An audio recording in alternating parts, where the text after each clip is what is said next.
Melissa did share with people about her concussions. I think she did a better job with that after this most recent one than she did before. The fourth one, she was a freshman in college. It was, 2/3 of the way through the semester, but still you're just, figuring out who you are, who your friends are, and who, they don't know you that well. So it was a little harder.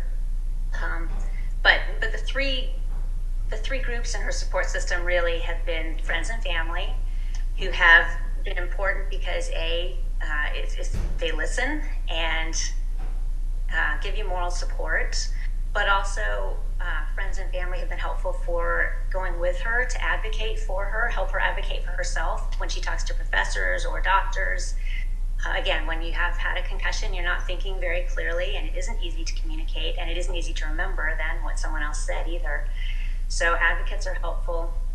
And of course, friends have helped with specific tasks, like when she had to stay off screens, but she still had to finish a paper. A friend could type from her dictation, or doesn't have a car at school, so friends gave her rides to and from appointments.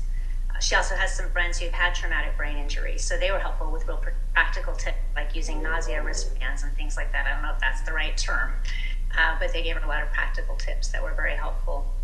The second group that's been very important for her support system has been her professors.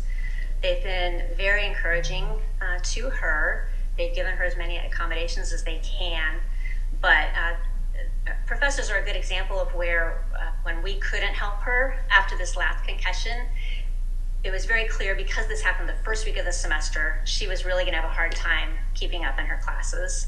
She really needed to go to the Disability Resource Center, which she did not do last year. And I tried to say that to her, and she just couldn't hear it from me. Her sisters tried to say it, and she couldn't hear it from them.